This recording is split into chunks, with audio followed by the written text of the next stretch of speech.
सर्वेभ्यो नमः। देववाणी संस्कृतम यूट्यूब चलदृश्यम प्रति भवतां भवतीनां च हार्दं स्वागतम्। आइए मित्रों, किरातार्जुनीयम प्रथमः सर्गः कक्षा संख्या 19 को पढ़ेंगे आज। ठीक है, 18 कक्षाएं हमारी हो गई हैं और 23 श्लोक हमने पढ़ लिए हैं। और मित्रों, आपसे मैं एक निवेदन करना चाहूंगा कि हमारा ये पूरा अभियान निःशुल्क चलता है। ये सारी व्यवस्थाएं संचालित होती हैं, इनके लिए धन भी व्यय होता है और मध्य मध्य में अनेक आवश्यकताएं आती रहती हैं संस्थान को चलाने के लिए। तो हमें एक अभी तत्काल ये आवश्यकता है, ये सभी देववाणी संस्कृतम ट्रस्ट के द्वारा हम संचालित करते हैं, तो एक कैमरा और एक कंप्यूटर की आवश्यकता है हमें अभी। ठीक है, जिससे हमारा कार्य निर्बाध रूप से चल सके। ठीक है,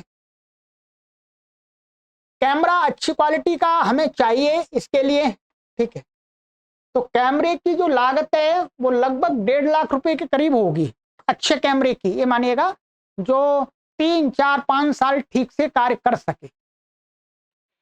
और एक कंप्यूटर लेना है, इसको एक हैवी कंप्यूटर इसको असेंबल होता है, तो उस कंप्यूटर की भी लगभग 1,25,000 रुपए के करीब लागत आएगी। हम बहुत दिनों से लोगों से दान के लिए अपील कर रहे हैं, परंतु अभी बहुत कम सहयोग आया, ना के बराबर।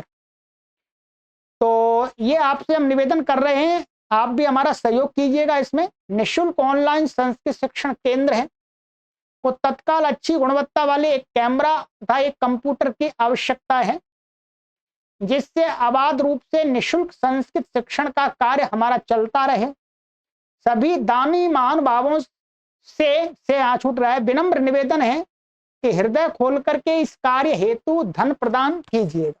ठीक है, धन आप कैसे देंगे? ये ट्रस्ट का अकाउंट है, देववाणी संस्कृतम न्यास बना हुआ है। ठीक है, ये आप देखेंगे, या मैं वीडियो के डिस्क्रिप्शन में भी डाल दूंगा डिटेल। और ये अकाउंट नंबर है और ये IFSC कोड है। ठीक है, ये HDFC बैंक में है, देववाणी संस्कृतम ई गुरुकुलम ऑनलाइन निःशुल्क संस्कृत शिक्षण केंद्र हरिद्वार। और आप अपना सहयोग भेज करके ये जो ट्रस्ट है, ये 812 ATG और CHR, ये जो सरकार की तरफ से दानी महानुभावों के लिए जो सुविधा प्राप्त की जाती है, वो सभी सुविधाओं से युक्त है। आप उन सुविधाओं के अंतर्गत रह करके दान दे सकते हैं, आप हमसे रसीद ले सकते हैं। ठीक है, यदि आप किसी कंपनी के मालिक हैं, कोई कंपनी चलाते हैं, तो कंपनी वाले दान करते हैं, तो उनको सरकार की तरफ से होता है, तो वो एक जो उस ट्रस्ट को भी वो सर्टिफिकेट प्राप्त है, तो आप उसके अंतर्गत भी दान दे सकते हैं। ATG के अंतर्गत भी आप दान दे सकते हैं, आपको बाकायदा रसीद मिलेगी। ठीक है, तो आपसे मेरा इतना निवेदन है। ठीक है, हमारे कोई छात्र हैं, छात्र तो इतना सहयोग नहीं कर सकते, परंतु छात्र जो भी कोई धनवान लोग हैं उनसे, या कोई बड़ी संस्थाएं हैं आर्थिक रूप से मजबूत हैं, उनसे सहायता हमारी अवश्य करा दें। ठीक है, तो रसीद अवश्य ले लीजिएगा आप हमसे, ये व्हाट्सएप नंबर दिया है। यदि क्या होता है, ट्रस्ट में हम आउट ऑफ कंट्री से दान नहीं ले सकते हैं, ये नियम बना दिया सरकार ने। तो इसलिए आप यदि बाहर रहते हैं, भारत से बाहर रहते हैं, और आप हमारा सहयोग करना चाहते हैं, तो आप इस नंबर पर संपर्क कर लीजिएगा व्हाट्सएप पर। हम आपको तरीका बता देंगे कि आप उस प्रकार से दान देंगे, तो इसमें हम उसका उपयोग कर लेंगे। ठीक है, तो ये आपसे मेरा थोड़ा सा निवेदन था। तो ये व्हाट्सएप नंबर वही है, हमसे वहां संपर्क कर लीजिएगा। ठीक है, चलिएगा।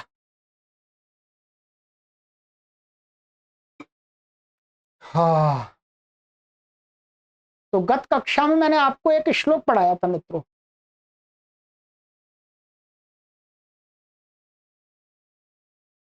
ये वाला पढ़ाया था, 23वां श्लोक।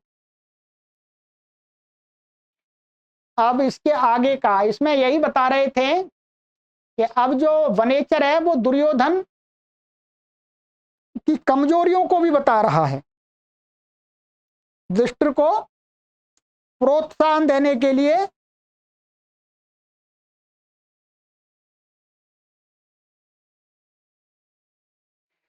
चलिएगा, तो आज का श्लोक है, देखते हैं, अर्थ अपने आप आ जाएगा सामने।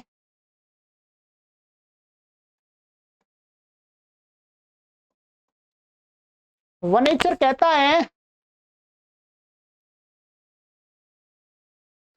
अच्छा ये यहाँ सही कर लीजिए, गा है ये, ठीक है, ये टाइपिंग में मिस्टेक हो रही है, गा है ये, गा। नीचे तो सही है, यहीं पर गलती रह गई है इसकी, ठीक। ये क्या है, गा, गे, और ये गा है। इसको हम ऐसा कर लेते हैं, अभी यहाँ से हटा करके ऐसा कर देते हैं, ठीक है जी, ऐसा। कथा प्रसंगे न जनैरुदाहृता धनुस्मृता खंडल सूनु विक्रमः तवाभिधानात् व्यथतेन ताननः सोदुःसाहान् मंत्रपदादिवोरगः।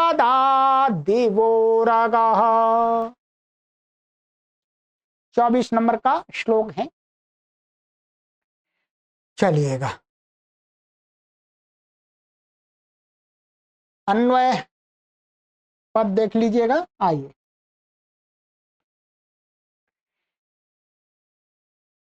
अन्वयः,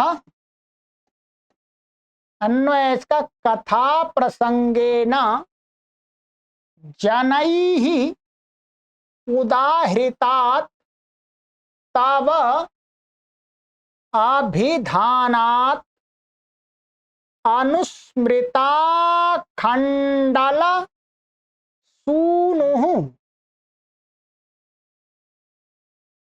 ठीक है, सूनु विक्रमः माने अनुस्मृता खंडल सूनु विक्रमः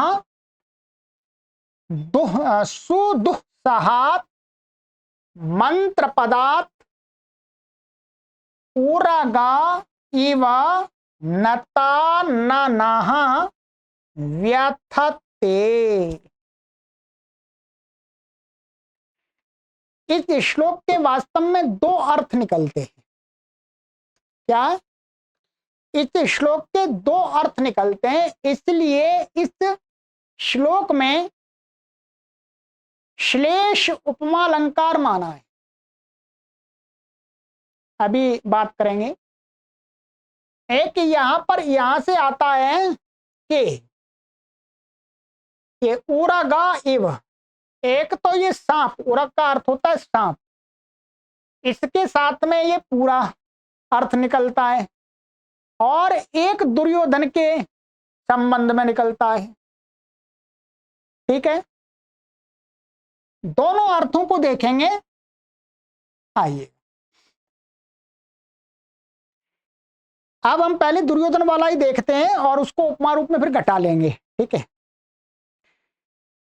तो यहां कहते हैं कथा प्रसंगेन, कि वो वनेचर कह रहा है युधिष्ठिर को कि जब कभी भी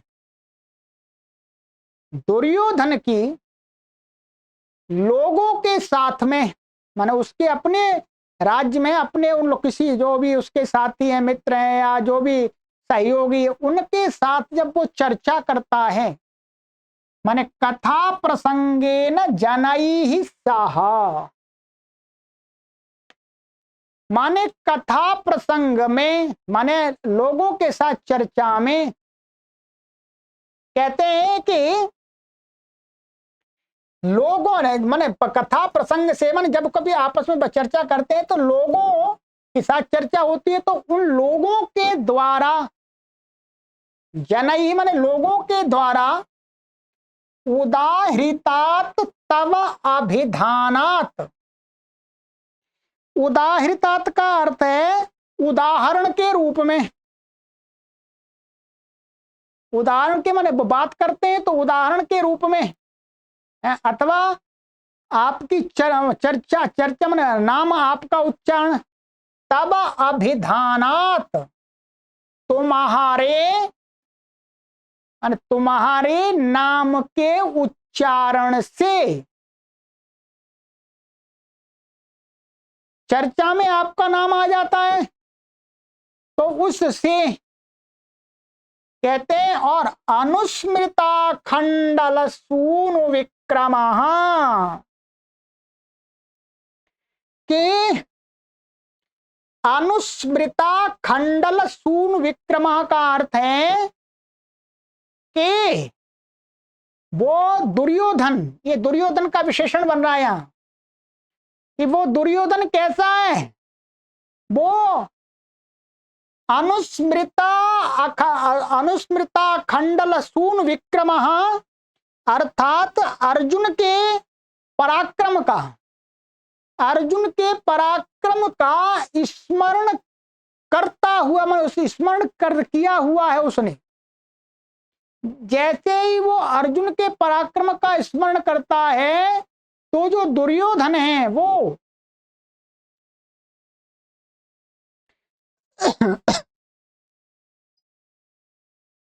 साहा, अच्छा यहां एक मिनट, मैंने वह, ठीक है वह, यहां कहीं सा छूट रहा है क्या, नहीं, हाँ तो वह अर्जुन, वो दुर्योधन, ये यहीं पर है, वह दुर्योधन कहते हैं सुदुहात माने सुदुस्सहात मंत्र पदार्थ,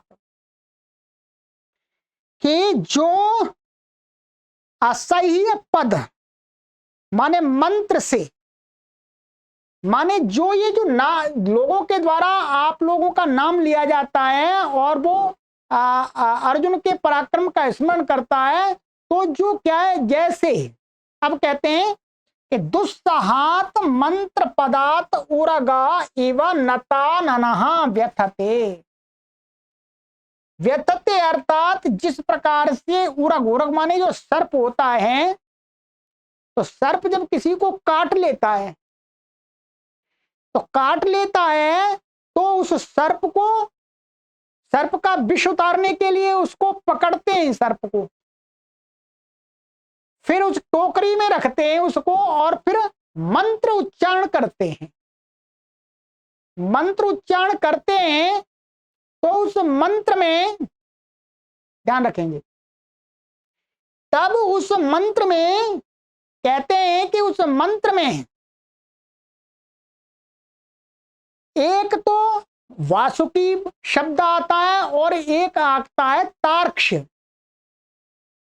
इन दो शब्दों के उच्चारण से है, तार्क्ष और वासुकी शब्द का जैसे ही उच्चारण होता है तो कहते हैं सर्प सुनता है तो वो भयभीत हो जाता है और वो क्या हो जाता है, अपने माने उस वासुकी और तार्क्ष मंत्र में आए हुए शब्दों को, जो वो सुदुस्सहात माने बहुत उसको सहन नहीं कर सकता, वो क्या है, अपने फण को नता नना नीचे कर लेता है, ऐसे नीचे कर लेता है डर से, और नीचे करता हुआ दुखी होता है, भयभीत होता है। वैसे ही जो जो क्या दुर्योधन है, वो दुर्योधन क्या है, जब कभी भी इस प्रकार का माने लोगों के साथ चर्चा होती है, चर्चा में आपका नाम आता है विधान से और अर्जुन के पराक्रम को स्मरण किया करता है जब, तो तब क्या होता है, वो उस नाम से माने आप लोगों के नाम से ही, वो नाम कैसे, जैसे सांप के लिए वो वासुकी और तार्क्ष पद हैं मंत्र, तो वैसे ही वो दुखी हो जाता है और अपना सिर नीचे कर लेता है, अर्थात इतना आप लोगों का भय है उसको, इतना भय है, ठीक है। अब यहां पर इसका पूरा ये दिया है कि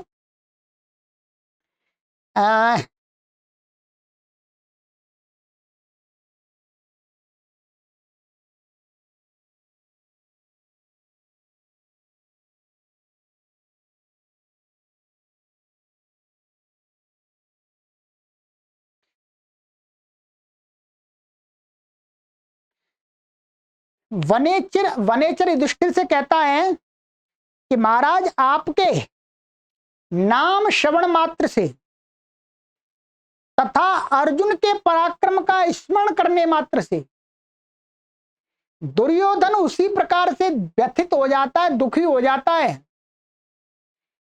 जिस प्रकार से कहते हैं कि विष को उतारने वाले जो वैद्य लोग होते हैं उनके द्वारा, माने तार्क्ष का अर्थ होगा गरुड़ पक्षी। गरुड़ पक्षी क्या होता है, सांप के फण पर अपना पंजा मारता है सांप को मारने के लिए। तो कहते हैं उच्चारण, वैद्यों के द्वारा उच्चारण किए हुए गरुड़ और वासुकी के नामों से युक्त अत्यंत प्रभावशाली मंत्र से गरुड़ के पाद विक्षेप का स्मरण कर, जैसे ही गरुड़ मत्तार्क्ष का नाम सुनता है, शब्द सुनता है, वो सर्प तो कहते हैं, कहावत है, एक प्राचीन कहावत के ऊपर ये यहाँ पर उपमा दी गई है। तो वो सर्प क्या है, अपना सिर डर के मारे नीचे कर लेता है कि ये मुझे मार देगा गरुड़। ठीक उसी प्रकार से दुर्योधन भी आपका नाम, तब माने युधिष्ठिर को कह रहा तुम्हारे नाम से, अभिधानात नाम मात्र से, नाम मात्र को सुन करके लोगों के साथ जब चर्चा होती है तो और अर्जुन का पराक्रम वो जब याद करता है, ठीक है, अनुस्मृता खंडल सून विक्रम, ठीक है। तो माने अनुस्मृता आखंडल सून विक्रह, माने यहाँ पर अर्जुन के पराक्रम को, संपूर्ण पराक्रम को स्मरण करके किया हुआ जो दुर्योधन है वो एकदम दुखी हो जाता है, अपना सिर नीचे कर लेता है, सोचने लगता है। कहने का तात्पर्य है ये कहना चाह रहा है इतना भय है आपसे, ठीक है। अब इसमें, अब ये तो ये हो गया, अभी इसमें व्याकरण भी बता देंगे। अब इसमें इन्होंने क्या किया है, इसको अब इसको देखेंगे, इस पूरे श्लोक को इन्होंने सांप के पक्ष में घटा दिया। सांप के पक्ष में कैसे घटाया, तब भी इन्होंने संगति लगाई कि जो सांप है कथा प्रसंग जनई उदाहृतात, यहां पर इस प्रकार से इन्होंने संबंध लगाया कि जब क्या है, विष को उतारने वाले जो वैद्य लोग हैं, ठीक है, तो वैद्य लोगों के द्वारा, माने चर्चा, वैद्य लोग आपस में चर्चा करते हैं, उनके द्वारा, वैद्य लोगों के द्वारा वार्ता से, माने मंत्रोच्चारण के द्वारा, उदाहृतात तब, माने उच्चारण से तब यहां पर लिया, त से लिया है तार्क्ष माने गरुड़, और व से लिया है वासुकी, ऐसा लिया है इन्होंने, और इसको जोड़ दिया यहां पर, इसका समास मान लिया, इस वाले पक्ष में समास मान लिया, तवाभिधानात, एक पद बना दिया। त से तार्क्ष माने गरुड़, व से वासुकी हो गया वकार से, तो तार्क्ष और वासुकी के नाम मात्र से अनुस्मृता खंडल सूनु विक्रम, तो कहते हैं यहां पर कि विष्णु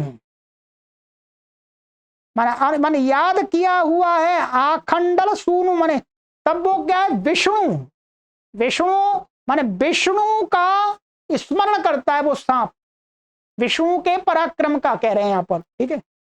यदि अनुस्मृता आखंडल सूनो अर्थात विष्णो विहि पक्षिण गरुड़स्य इति अक्रमः पाद विक्षेपः,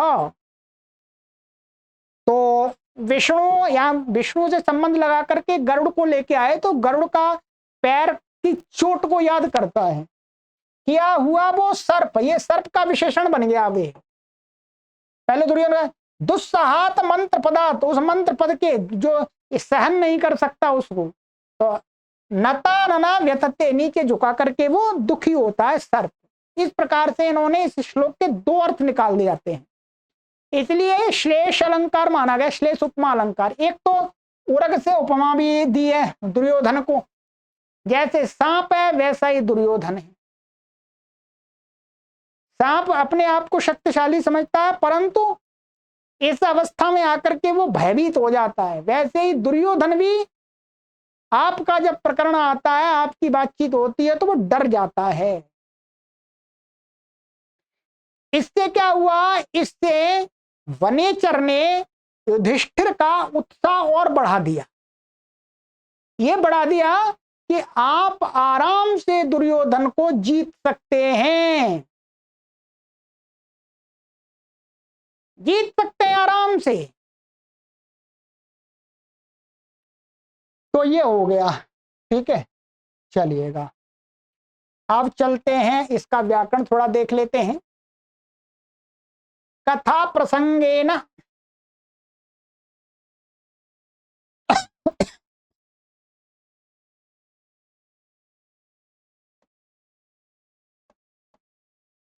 कथाया प्रसंग, कथा प्रसंग तेन कथा प्रसंगेन षष्ठी तत्पुरुष समास हो गया है, ठीक है। और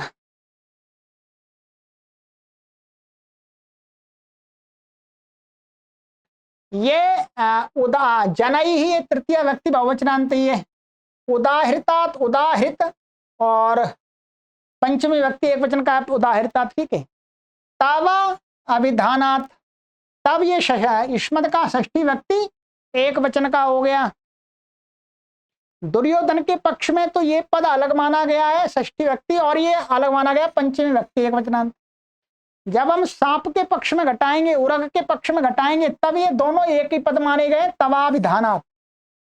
तब इसमें ऐसा समास होगा, तश्च वश्च तवौ और तवयोः अभिधानम तवाभिधानम तस्मात् तवाभिधानात्, ऐसा इसमें माना जाएगा तब, ठीक है।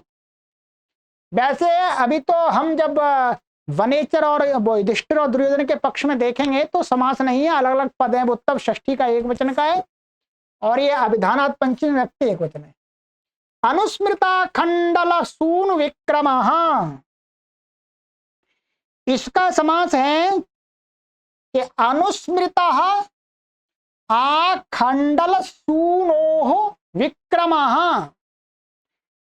अर्थात आखंडल सूनु का अर्थ, सूनु का अर्थ अर्जुन, यहां पर माने जो संपूर्ण अर्जुन जो बलशाली पराक्रमी है, उसका विक्रम माने पराक्रम को याद किया गया है। माने अनुस्मृता आखंडल सूनो विक्रम येन दुर्योधनेन सह दुर्योधन अनुस्मृता खंडल सून विक्रम। इस प्रकार से यहां पर बहुब्री समास होगा, त्रिपद बहुब्री समास हो जाएगा, ठीक है। तो ये कर लिया, ठीक है, ये हो गया हमारा।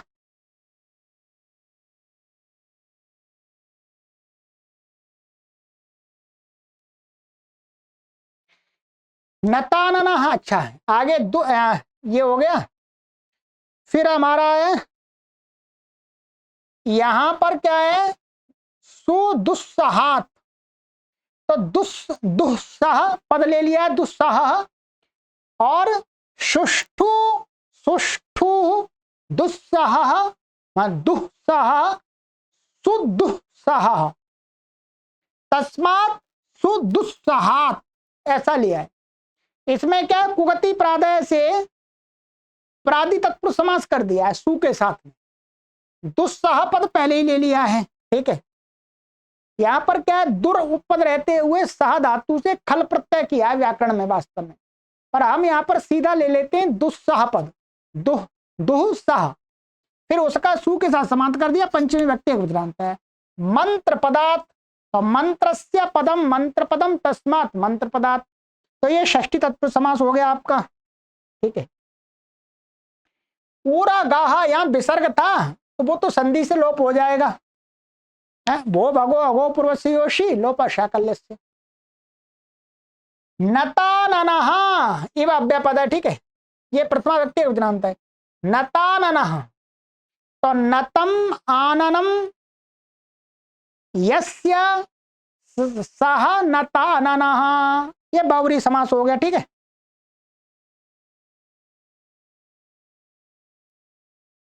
चलिएगा। और इसमें भी इस शब्द की व्युत्पत्ति यदि जानना चाहें तो उरगः, उरगा का अर्थ होता उरसा गच्छति यह सह उरगः, माने उर माने छाती से। सांप क्या चलता है, छाती से जो चलता है नीचे चिपट करके जमीन से, तो इसलिए उसको उरगा बोलते हैं। उरसा गच्छति यह सह उरगः, तो वो आगे की बात है। ठीक है, ये हो गया। तो ये हो गया, इसका जो भाव था पूरा वो भी मैं आपको एक बार पढ़ के बता देता हूं।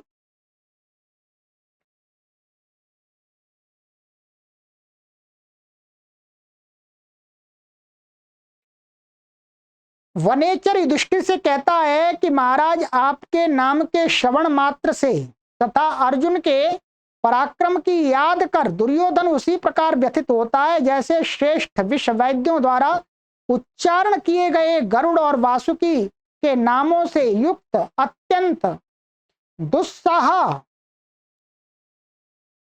मंत्र से गरुड़ के पाद विक्षेप का स्मरण कर सर्प अधोमुख नीचे मुख किया हुआ होकर दुखी होता है। मंत्र बल से सर्प के नियंत्रण तथा विष निवारण की लोक प्रसिद्धि है। ये इसी लोक मान्यता के आधार पर भयभीत दुर्योधन की मंत्र भीति सर्प से तुलना की गई है। किरात यह बताना चाहता है कि पांडवों का नाम सुनकर दुर्योधन युद्ध में होने वाली विपत्तियों से कांप जाता है, अर्थात पांडव लोग दुर्योधन को अवश्य ही पराजित कर देंगे, इसलिए डरने वाली कोई बात नहीं है। चलिएगा, ये हो गया आज का हमारा। अब अगली कक्षा में और श्लोक लेंगे। ठीक है, 24 श्लोक हो गए हैं हमारे, इसमें 46 श्लोक हैं। इसका मतलब हाफ से तो हम आगे चले गए, आधे से अधिक चले गए। 22 और बचे हैं, 22 पढ़ा देंगे आपको। सर्वेभ्यो नमः।